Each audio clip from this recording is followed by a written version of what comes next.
Euroregione.news.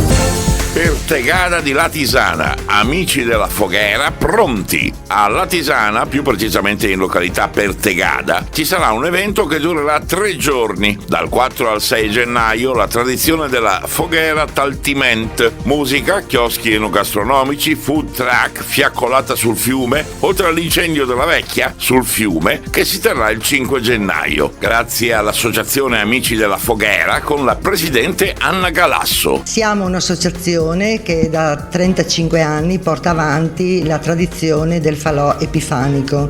Quest'anno siamo arrivati alla 33esima edizione perché purtroppo abbiamo avuto lo stop per colpa del Covid di 2 anni. Noi organizziamo la Foghera Taltiment, il classico pignarullo, casera, insomma dipende da come viene conosciuto nelle varie parti della regione. La particolarità della nostra foghera è che è galleggiante in mezzo al fiume, tagliamento ovviamente. La nostra manifestazione si svolge il 5 gennaio a Pertegada di Latisana.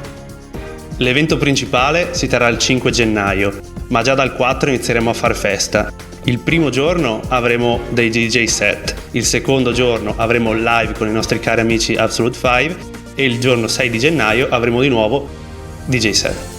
Una delle novità sarà l'area food truck in piazza, dove troverete vari tipi di pietanze, tutte diverse fra loro, tutte da scoprire. Il 5 gennaio la manifestazione inizia all'incirca alle 18 con l'apertura dei chioschi enogastronomici e dell'area food truck e anche dell'area giovani birfana. E a seguire verso le ore 20 circa ci sarà l'inizio della manifestazione vera e propria in Golena con la benedizione dei presenti da parte del parroco. A seguire ci sarà la fiaccolata sul fiume e dopo la fiaccolata sul fiume abbiamo l'accensione della pira galleggiante che dovrebbe essere circa 20 metri quest'anno e a concludere ci sarà lo spettacolo piromusicale galleggiante sempre sul fiume.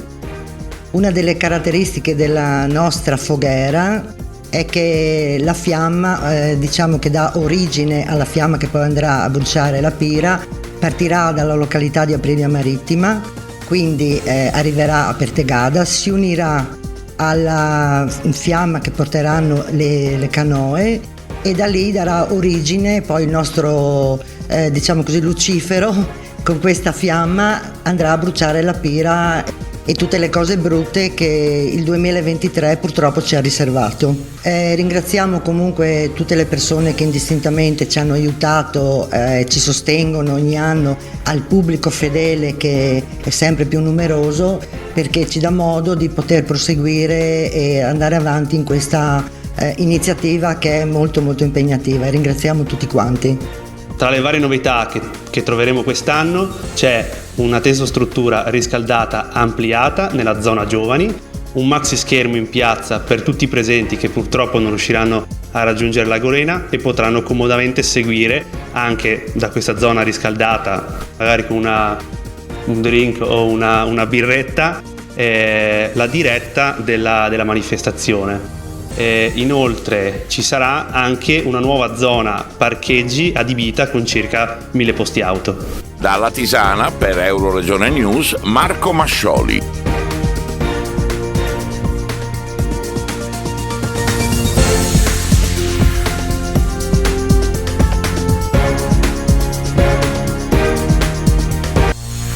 Euroregione.news